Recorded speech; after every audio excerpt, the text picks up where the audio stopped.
بسم اللہ الرحمن الرحیم. عزیز طلباء و طالبات السلام علیکم. امید ہے آپ سب خیریت سے ہوں گے.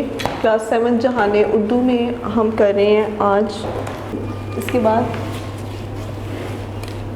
ہمارا اگلا سبق ہے جسے اللہ رکھے. تو یہ ہے صفحہ نمبر 77 پر. ایران میں ایک شریف زادہ خواجہ محمد شریف اپنی محنت، قابلیت اور سمجھداری کے باعث ترقی کرتے کرتے ہرات کا حاکم، ہرات جو ہے یہ جگہ کا نام ہے، ہرات کا حاکم اور پھر مرکزی شاہی دربار میں وزیر کے منصب تک جا پہنچا. ایسے لوگوں کو اعلیٰ مناصب پر دیکھ کر حسد کرنے والوں کا عموماً جو ہے وہ گروہ بن جاتا ہے جو انہیں ہر آن نقصان پہنچانے کی کوشش میں مصروف رہتا ہے. لیکن خواجہ محمد شریف کے معاملے میں حاسدوں کی کوششیں ناکامی کا منہ دیکھتی رہیں. اس کے انتقال کے بعد اس کے خاندان، خاص طور پر اس کے بیٹے مرزا غیاث کے لیے عزت و آبرو سے ہرات میں قیام کرنا مشکل ہو گیا تھا. یہاں تک کہ اسے اہل خاندان کے ساتھ سکونت تک کرنا پڑی. معاشی صورتحال بھی ناگفتہ بات تھی. وہ بے سر سامانی کے عالم ہندوستان کی طرف روانہ ہوئے. یہ سفر ان کے لیے ایک بہت ہی کڑا امتحان تھا.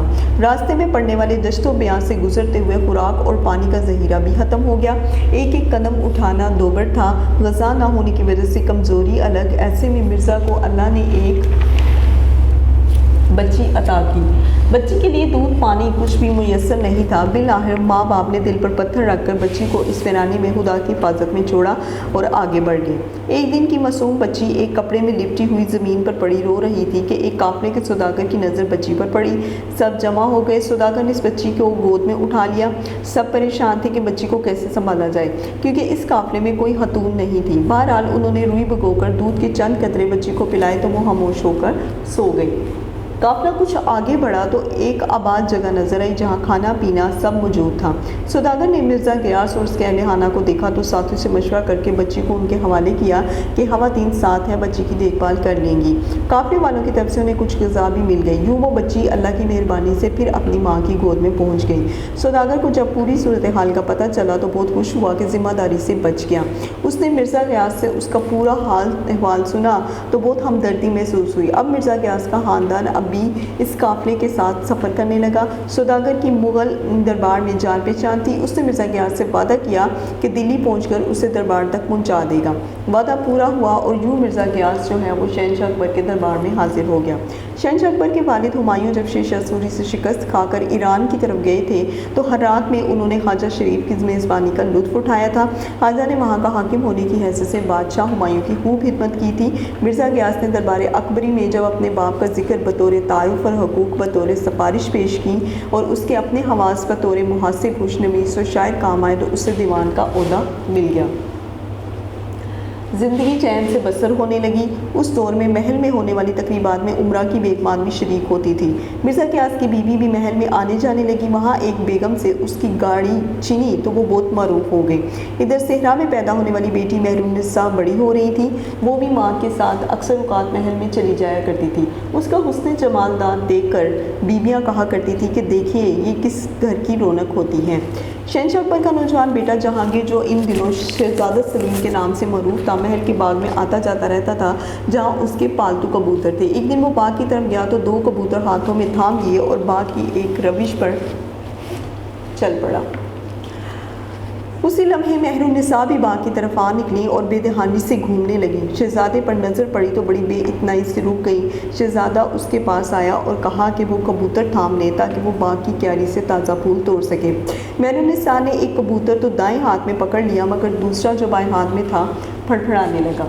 جو ہی شہزادہ پھولوں کی کیاری کی طرف مڑا مہر النساء کے بائیں ہاتھ کا کبوتر اس کے ہاتھ سے نکل کر اڑ گیا. کبوتر کے اڑنے کی آواز سن کر شہزادہ فوراً پلٹا اور کہنے لگا یہ آپ نے کیا کیا؟ میرا کبوتر اڑا دیا.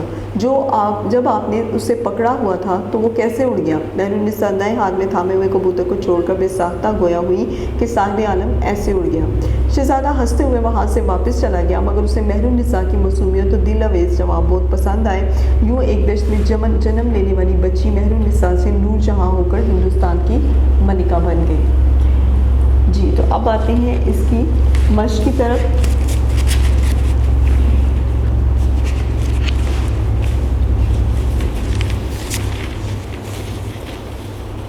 سبق نمبر 18.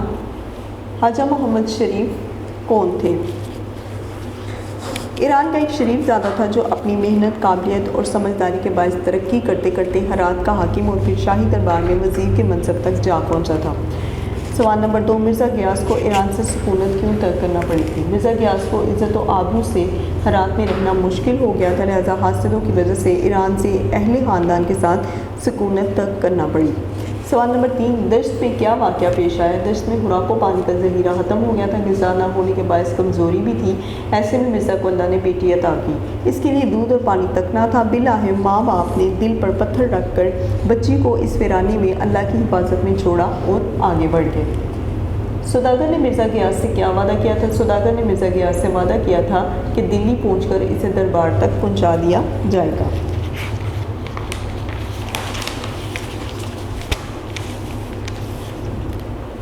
اب نیکسٹ سوال نمبر 5، دربار اکبری میں کس وجہ سے مرزا غیاث کو دیوان کا عہدہ دیا گیا؟ دربار اکبری میں اپنے باپ کی وجہ سے دیوان کا عہدہ دیا گیا تھا۔ سوال نمبر 6، شہزادہ سلیم باغ کی طرف کیوں جاتا تھا؟ شہزادہ سلیم باغ میں اپنے پالتو کبوتروں کی طرف جاتا تھا۔ سوال نمبر 7، محرم نساء نے معصومیت سے شہزادے کو کیا جواب دیا؟ محرم نساء نے دائیں ہاتھ میں تھامے ہوئے کبوتر کو چھوڑ کر بے ساختہ بولی، صاحب عالم ایسے اڑ گیا۔ جی کلاس، تو اب ہم آتے ہیں اس کی MCQs کی طرف۔ سبق جسے اللہ رکھے کہ متن کو مد نظر رکھتے ہوئے درج سوالوں کے درست جواب منتخب کیجیے۔ الف خواجہ مبشر ترقی کرتے ہوئے پہلے مشیر بنا، وزیر بنا، حاکم ہرات بنا یا دیوان بنا؟ مرزا غیاث کو ایران سے لڑائی جنگ کرنا پڑی، صلح کرنا پڑی، سکونت ترک کرنا پڑی یا بات چیت کرنا پڑی؟ تو یہ تھا سکونت ترک کرنا پڑی۔ جی، مرزا غیاث کی معاشی صورتحال مناسب تھی، بہت اچھی تھی، بری تھی یا ناگفتہ بات تھی؟ تو یہ تھا ناگفتہ بات تھی۔ دال، نومولود بچی کو مرزا غیاث اور اس کے اہل خانہ نے دشت میں چھوڑا، سوداگر کے حوالے کیا، قافلے کو دے دیا یا پھر اپنے ساتھ رکھا؟ تو یہ تھا دشت میں چھوڑا۔ شہزادے کے ہاتھوں میں پھول تھے، کبوتر تھے، ہار تھے یا پھر قلم اور کتاب تھے؟ کبوتر تھے۔ اب متشابہ الفاظ جو ہیں، الفاظ کی آواز یا املاء ایک سی ہوتی ہے۔ آپ نیچے دیے گئے متشابہ الفاظ کا مفہوم لکھیں اور جملے بنائیں تاکہ ہر لفظ کا مفہوم واضح ہو جائے۔ الفاظ: کسر، ٹکڑا، محنت کرنے میں کوئی کسر اٹھا نہ رکھنا، کسر، کمی، عائشہ نے دوران سفر ظہر کی نماز کسر پڑھی۔ آری، خالی، فائق تمیز سے حاری ہے، آری، لکڑی چیرنے کا اوزار، علی نے آری سے لکڑی کو کاٹا۔ نقطہ، مرکز، قومی نقطہ نظر کو مد نظر رکھتے ہوئے اپنے کام کرو۔ نقطہ، خوش بیانی، مولانا ظفر علی خان بہت نقطہ شناس شاعر تھے۔ اب ہے اس سبق کا عنوان جسے اللہ رکھے کیوں رکھا گیا؟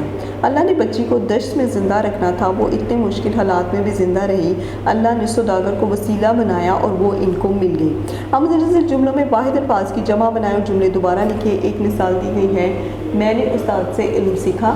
اب یہ جمع بنانی ہے تو ہم نے استاد سے علم سیکھا، اس کی تقصیر معاف کر دیں، ان کی تقصیر معاف کر دیں۔ حاکم نے تاجر کو بلایا، حاکم نے تاجروں کو بلایا۔ لڑکی نے اچھی تقریر کی، لڑکی نے اچھی تقاریر کی، میرے قلب پر اثر ہوا، ہمارے قلوب پر اثر ہوا۔ ویڈیو پسند آئی تو لائک کریں، اپنی رائے کمنٹ کریں۔ ایسے ہی مزید ویڈیوز کے لیے ہمارا چینل سبسکرائب کریں اور بیل کا آئیکن دبائیں تاکہ آپ کو ہر ویڈیو کا نوٹیفیکیشن ملتا رہے۔